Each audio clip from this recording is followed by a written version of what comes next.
It's 2:47 in the morning. You've been in bed for 4 hours, and you did everything right. The room is dark, the phone is face down, you are genuinely, physically exhausted. But your mind is wide awake, replaying a conversation from 6 years ago, rehearsing tomorrow's meeting, doing the math again. If I fall asleep right now, I get 4 hours, then 3.5, then 3. And tomorrow you'll drink the coffee. You'll survive the 3 p.m. crash. And you'll promise yourself that tonight will be different. It won't be. And that is not a character flaw. You don't have a discipline problem. You have a timing problem. Your body runs on an internal clock. Right now, that clock is telling the wrong time, sending the wake-up signal at midnight and the shutdown signal at noon. Here's the part almost nobody tells you. That clock can be reset. Not in months. In roughly 7 days. And it starts with something you'll do before breakfast tomorrow. Welcome to Vitalytics, where we take the actual research on sleep, recovery, and energy, and turn it into something you can do tonight. Before we go further, I've put a free guide in the description below called the 7-Night Better Sleep Routine. It's the printable, night-by-night version of everything in this video: checklists, timing windows, the whole protocol. No cost, no catch. Grab it now so you can follow along. Now get comfortable. Let's talk about your clock. Deep in your hypothalamus, sitting just above where your optic nerves cross, is a cluster of about 20,000 neurons called the suprachiasmatic nucleus, the SCN. This is your master clock, and here's what makes it so powerful. Nearly every organ in your body has its own small clock. Your liver has one, your gut has one, your immune system has one. The SCN is the conductor standing in front of that orchestra, keeping all of them playing in time. When the conductor drifts out of sync, you don't just get bad sleep. You get afternoon energy crashes, unpredictable hunger, low mood, and that specific miserable feeling of being wired but tired. So what sets this clock? Not willpower, not melatonin gummies, light. At the back of your eye sits a special set of receptors that have almost nothing to do with vision. They don't see shapes or faces or color. They measure one thing: how bright it is and when. And they report directly to the SCN. When bright morning light hits those receptors, your brain does two things at once. It shuts down melatonin production, and it starts a countdown, releasing melatonin again roughly 14 to 16 hours later. Read that again. The time you fall asleep tonight was largely decided by the light you saw this morning. Now flip it. If your mornings are dim and your nights are bright, bedroom overheads, laptop, phone at midnight, your brain receives the opposite message. It's still daytime. Stay alert.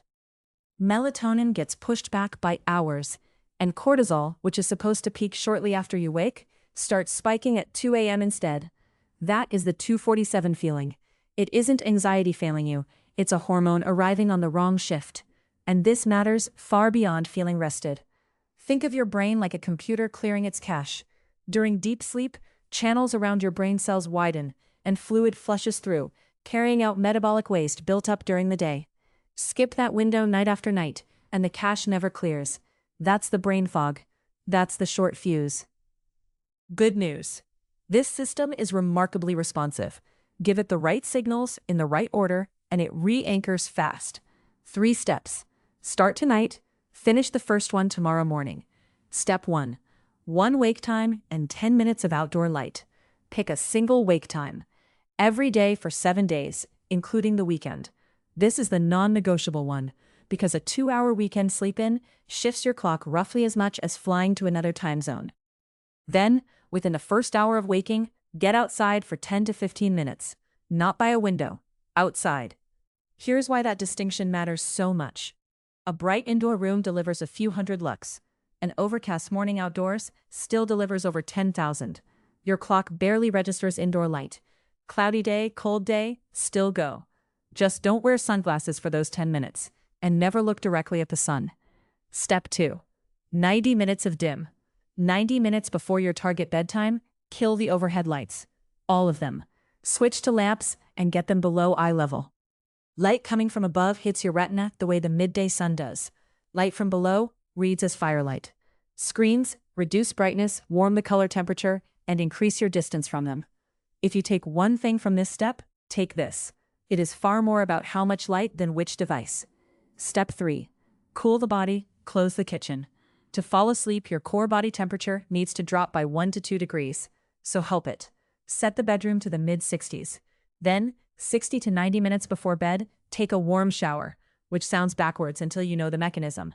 Warmth pulls blood to the surface of your skin, and as that blood radiates heat outward, your core temperature falls faster than it would have on its own. Finish your last real meal about 3 hours before bed. Digestion raises core temperature. And move your caffeine cutoff earlier than feels necessary. Caffeine's half-life sits around 5 to 6 hours, so a 4 p.m. coffee is still measurably in your system at midnight, quietly blocking your sleep pressure signal. One more thing, and it's the one that saves people. If you've been lying awake more than about 20 minutes, get up.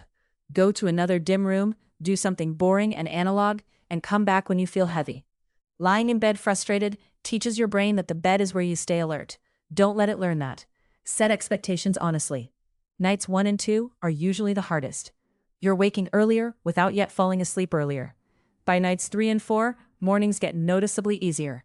And somewhere around nights 5 to 7, sleep pressure and clock finally line up, and you start getting tired at a reasonable hour, without negotiating with yourself. So let's bring it home. You are not broken, and you are not undisciplined. You have a clock that's been told the wrong time by dim mornings and bright nights.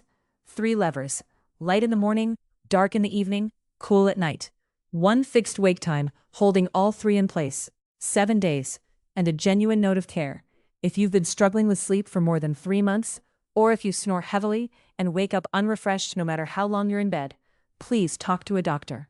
Some sleep problems are structural, and they deserve real evaluation, not another routine. If this made your sleep make more sense, subscribe. We publish evidence-based recovery breakdowns every week, and the next one covers what actually happens in your body during deep sleep versus REM. The free 7-night Better Sleep Routine Guide is waiting in the description. Tonight, dim the lights. Tomorrow, get outside. Sleep well.